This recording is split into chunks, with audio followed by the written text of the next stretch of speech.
Yo, what is up, guys?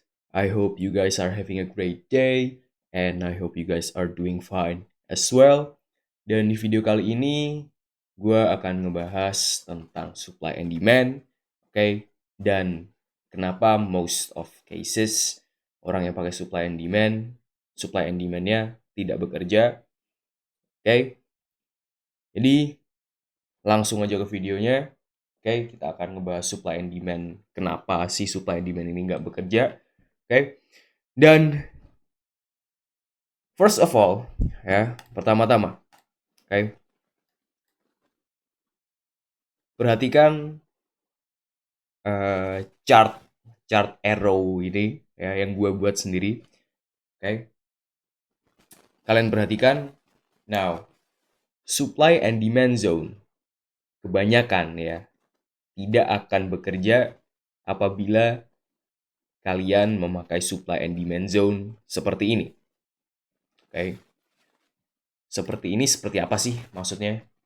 Seperti ini adalah di dalam satu range, ya, bukan satu range, oke, di dalam satu chart, ya, dalam suatu chart, kalian memakai supply and demand zone ini atau nge-marking atau menandai supply and demand zone ini bener-bener random banget.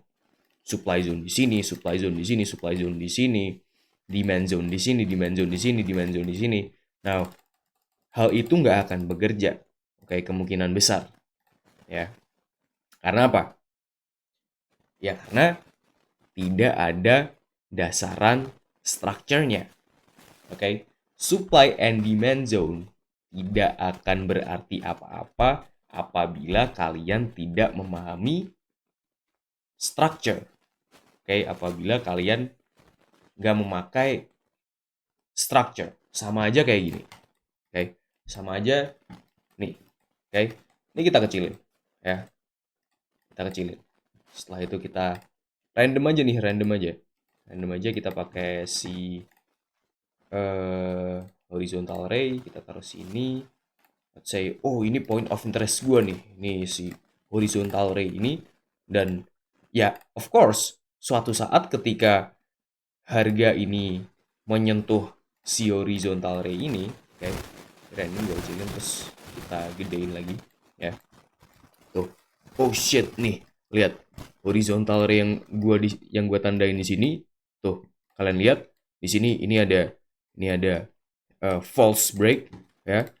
Ada false break. Setelah confirm si candlestick yang indecision ini, setelah itu momentum candlestick ini kita bisa nge-sell, kita bisa nge-short di sini, ke short position setelah candle close ini, stop loss di atas candle.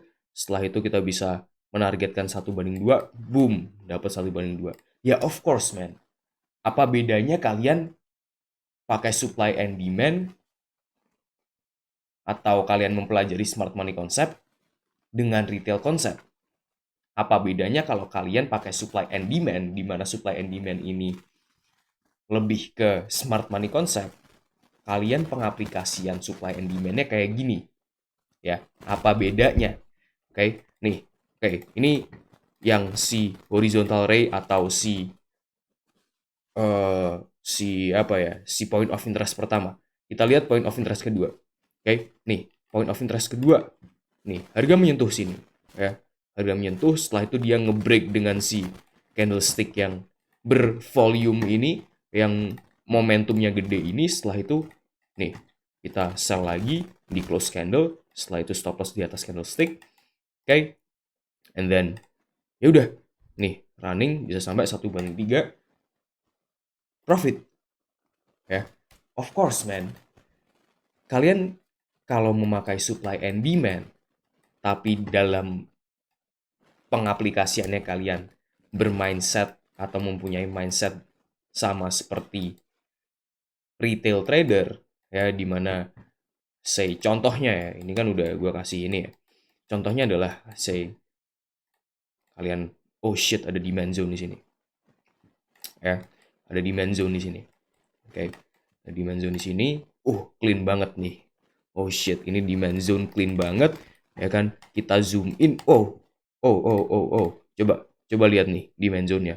Oh, ada liquidity di sini, ada double bottom di lower time frame ya kan, ini 4 hour time frame, kemungkinan besar di 15 minute time frame dia double bottom. Setelah itu si demand zone ini terbentuk ya kan, demand zone-nya terbentuk, ngelikuidasi si double bottom ini, setelah itu meluncur ke atas. Oh, pasti suatu saat demand zone ini tuh bakalan bereaksi, pasti bakalan menunjukkan pergerakan yang sangat signifikan ke atas karena ini demand zone. Of course kita nge-expect bullishness ya. Of course kita nge-expect bullishness dari suatu demand zone kan. Oke, nih. Oh shit, no, tuh kan. Tuh. Oke. Si ini si demand zone-nya bereaksi. Oke, demand zone-nya bereaksi. Setelah itu dia nge-wick. Setelah itu kita lihat, oh shit, ini ada apa ini, bullish engulfing apa, gue nggak tahu sih pattern gini, gue lupa. Dalam artian oke, kemungkinan besar ini momentumnya gede ke atas. Oke, momentum gede ke atas, candle close, kita ambil long position, stop loss di bawah si dude ini atau bahkan di bawah demand zone. Targetnya mana? Targetnya nggak tahu, di atas sini ya, di liquidity ini. Oke, atau di oh shit, di sini ada trend line mana trend line. Oke, sini kemungkinan besar ada trend line di mana si institusi ini bakalan ngelikuidasi si high ini, si trend line ini, karena banyak liquidity di situ. Oke, setelah itu kalian entry, boom, close. Oke, karena apa? Oke, kalian mempelajari smart money concept, ya. Tapi pengaplikasian kalian, ya, apabila kalian merasa pengaplikasian atas structure, atas supply and demand, atau apapun itu seperti ini, ya nggak ada bedanya dengan retail trader, dengan retail konsep. Oke, ya, karena apa? Beda ilmu doang, beda supply and demand doang, bro. Oke, gue tahu kok, gue kenal orang yang memakai support and resistance itu profitable. Karena apa? Karena dia ngebaca structure-nya proper. Oke, nggak asal naruh supply and demand. Dia ngebaca si structure dulu. Setelah itu baru, oh ini gue ada support resistance dan sebagainya. Oke, malah lebih bagusan itu menurut gue daripada orang yang mempelajari smart money concept tapi mengaplikasikan dengan mindset retail concept. Oke, ini contohnya nih. Oke, di sini gue punya demand zone. Oke, demand zone. Oh, si demand zone ini nge-wick. Oke, nge-wick. Setelah itu walaupun tembus, oke, selanjutnya dia mempunyai candle bullish ini, gua entry di close, stop loss di low ini ya kena kan, atau di low candle ini kena. Karena apa? Ya kembali lagi. Oke. Walaupun kalian mempelajari supply and demand yang dikenal sebagai ilmu smart money concept, ya apa bedanya kalau kalian memakai supply and demand seperti itu? Seperti yang gue jelasin di awal video tadi.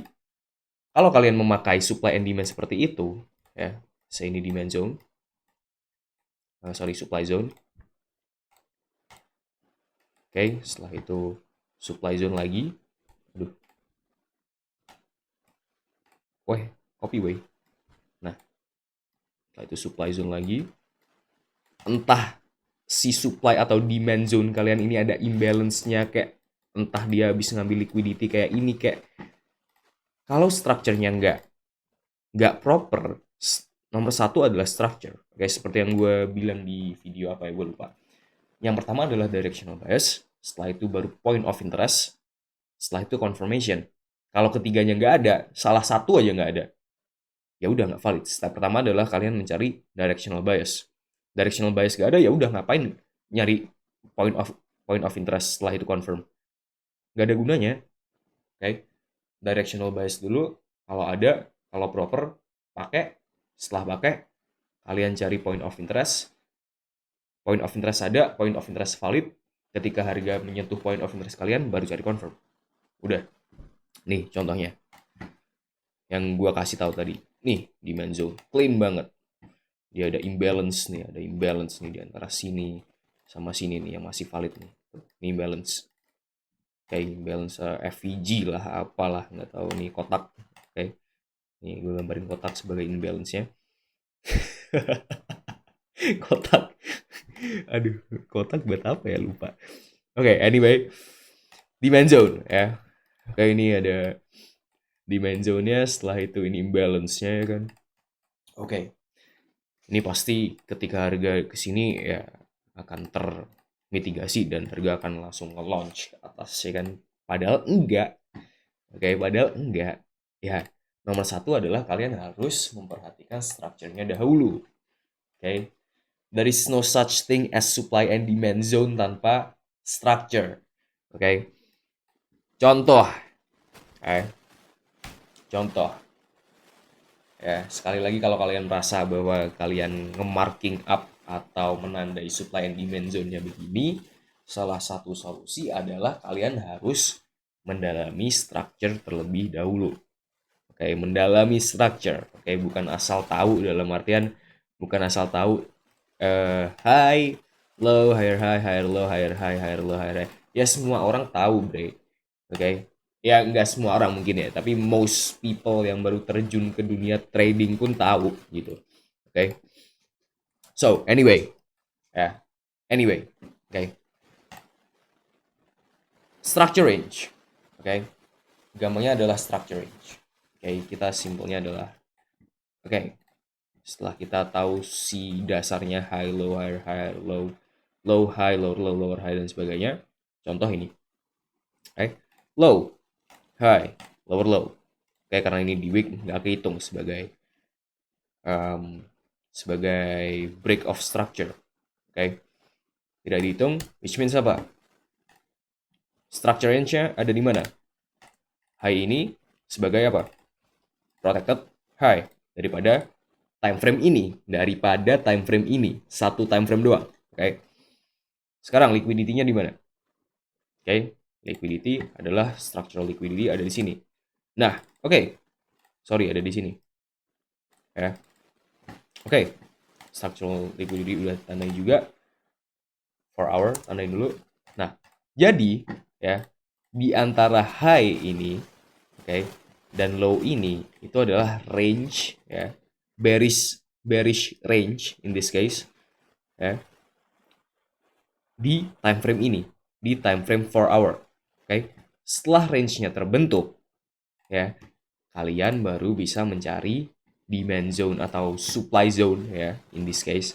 Supply zone mana nih yang valid, yang masih belum termitigasi? Oke, supply zone ini.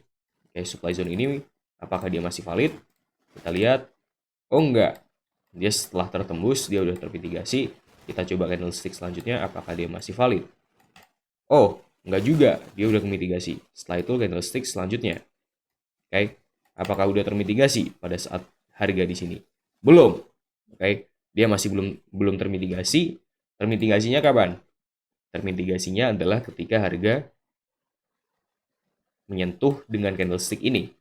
Dia termitigasi. Nah, begitu. Ya, ya udah gitu aja. Kalian punya range, oke? Kalian punya range baru menandai supply zone berdasarkan range ini. Jangan range lo ini setelah itu lo menandai si supply zone ini, ya, supply zone ini, oke, say inilah, say supply zone ini karena dia masih valid, setelah itu punya imbalance yang gede banget, oke, ya kan, oke, anyway pada saat ini itu masih valid ya, dan dia in fact bekerja karena apa? Karena structure-nya low, high, lower low, or high, lower low. Setelah itu dia nge-mitigasi supply zone ini.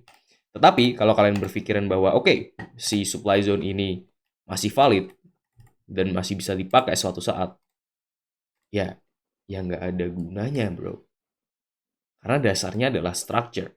Kalian kalau nggak ngerti, nonton video gue yang structure range, gimana caranya ngebuat structure range, gimana structure, tonton. Oke. Manifest Forever Structure Range. Oke. Kalian menandai supply zone ini. Supply zone ini kayak. Oke.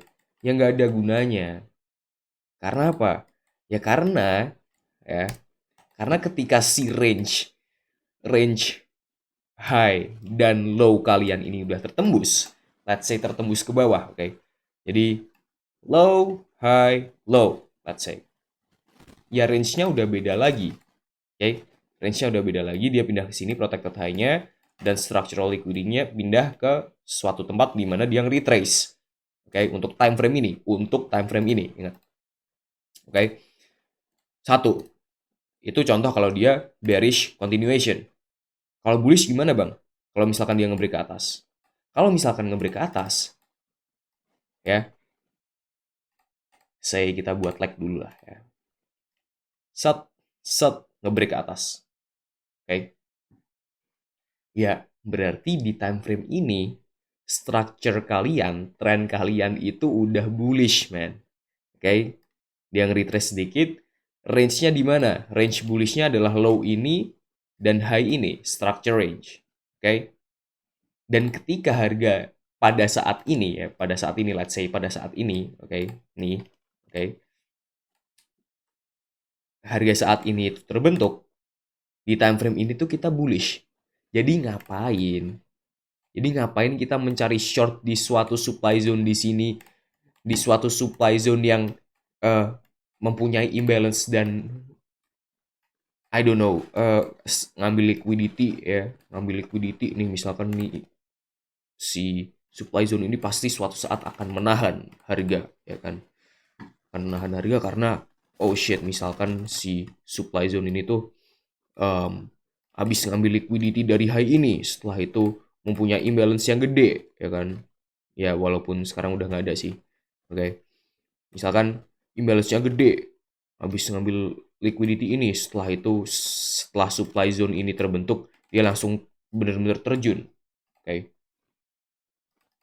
Terus kalian berekspektasi bahwa, oh pasti ini supply zone-nya kuat banget dan suatu saat ketika harga menyentuh supply zone ini dia bakal langsung terjun ke bawah lagi.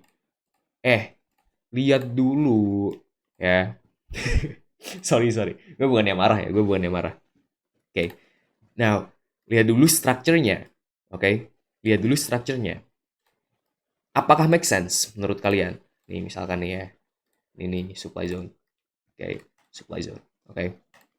Apakah make sense menurut kalian dengan tren atau structure yang udah berubah bullish ya, yang udah berubah bullish, sialan, oke, udah berubah bullish ya, setelah itu lanjut bullish lagi, bullish continuation lagi, apa yang membuat kalian berpikir bahwa supply zone ini akan menahan si structure ini, men? Oke, mungkin dia berefek sedikit. Oke, mungkin untuk retrace ya. Kembali lagi ke dasar. Kenapa terbentuknya structure? Oke. Terbentuknya structure adalah karena ya institusi ini ketika udah membuat structure baru atau menginvalidasi si protected high ini, let's say, kemungkinan besar si institusi ini udah don't give a fuck, udah nggak peduli lagi dengan bearish trendnya, dan memang akan nge-switch trend tersebut. Oke. However, memang di beberapa case kita harus aware dan memang kita harus ngelihat higher time frame ya, kita harus multi time frame analyzing ya, kita harus menganalisa berbagai macam time frame ya untuk mengambil suatu kesimpulan kemana market ini akan pergi, oke, bullish atau bearish, oke. Now ini in this case kita simple aja, kita ngebahas time frame satu ini aja, oke, karena ini ngebahas masalah supply and demand zone bukan structure ya. Jadi apa yang membuat kalian berpikir bahwa si supply zone ini akan bertahan padahal structure ini udah bullish continuation? Oke, invalidasi. Ini pertama kali invalidasi, oke. Oke, ini. Oke. Dari bearish ya ke bullish in this case ya, contohnya. Setelah itu bearish continuation, bullish continuation, ngebreak lagi, Dan apa yang membuat kalian berpikir bahwa supply zone kalian yang kalian gambar atau tandain secara random ini bakal nge-hold? Padahal di time frame ini tuh si structure tuh bearish. Bullish.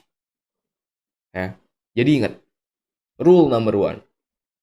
Directional bias, point of interest, baru confirm. Jangan tiba-tiba menandain supply zone atau demand zone atau point of interest karena itu terlihat bagus. Ya. Let's say ini. Oh shit, ini. Imbalance-nya gede banget. Oke, imbalance-nya gede banget. Ini dari sini, ini imbalance. Malah tadi tanda imbalance kotak gue. Oke. Nah, oke. Nih, imbalance gede banget. Supply zone ini pasti ketika harga memitigasi supply zone ini karena ada imbalance-nya yang gede banget ini. Setelah itu supply zone-nya yang clean banget ini, dia akan langsung terjun ke bawah. No, bro. No. Lihat structure-nya dulu. Oke. Lihat structure-nya dulu. Jangan tiba-tiba membuat menggambar supply atau demand zone berdasarkan hanya karena itu terlihat clean, terlihat imbalance-nya gede banget, terlihat dia habis ngambil sekian banyak liquidity. Dilihat structure-nya dulu. Oke, lu boleh menandain supply and demand zone yang begitu apabila memang structure-nya betul. Oke, dia inline sama structure-nya. Dia structure-nya, in this case kita nyontohin si supply zone ini ya. Kalian lihat supply zone yang bagus yang barusan kita contohin tadi, itu ada di dalam range ini, ada di dalam structure range ini. Oke, di bearish, of course kita mencari supply zone dan kalian menemukan supply zone seperti tadi, ya bagus. Ya udah. Memang setelah structure range kita identifikasi atau kita analisa, setelah itu udah diketahui ya structure range-nya, memang pekerjaan selanjutnya adalah untuk mencari point of interest. Oke, kalau memang point of interest atau supply zone-nya seperti tadi, ya bagus. Ya udah, kita tinggal nunggu harga memitigasi point of interest-nya atau supply zone-nya, in this case, cari confirm di lower time frame. Untuk gue pribadi ya, kalian nggak tahu gimana. Setelah itu, oke, berekspektasi untuk lanjut. Oke. Ya, itu problemnya yang gue lihat untuk orang yang memakai supply and demand zone dan bertanya-tanya mengapa supply and demand zone-nya tidak bekerja adalah ya kebanyakan dari mereka nggak ngelihat structure dulu. Bahkan ketika kita memakai structure pun, demand zone nggak akan, in this case demand zone ya, point of interest ini nggak akan selalu dimitigasi ya, dan harga bakal lanjut satu ya. Dan yang kedua adalah si demand zone ini nggak akan nge-hold ya, nge-break sedikit, setelah itu lanjut ke atas. Dua, ini untuk masalah ini secara structure memang ada penjelasannya sendiri. Gue masukin di mentorship dan gue jelasin sedikit di free webinar yang kemarin barusan gue adain. Oke. And anyway, gue bakal ngebuat free webinar lagi, tenang, untuk yang kedua ya, free webinar part 2. Stay tune aja di Instagram atau sosmednya Manifest Forever ya. Okay. So anyway, ya ini dua ya, harga invalid structure dan si demand zone-nya. Setelah itu yang ketiga, ya udah benar-benar gagal. Okay. Kalau begitu ya sudah. Okay. Bahkan ketika kita menggunakan proper sistem pun, dalam artian kita mempunyai structure range ini, setelah itu kita punya point of interest yang bagus, ini nggak akan selamanya bekerja 100%. Nggak ada yang namanya 100%. Tetapi, seenggaknya probabilitasnya lebih gede untuk si supply atau demand zone ini untuk menahan harga daripada kalian secara random menandain supply atau demand zone. Okay? So, yeah, I think that's it untuk video kali ini. Yeah, thank you very much for watching, and I will see you guys in the next video. Peace.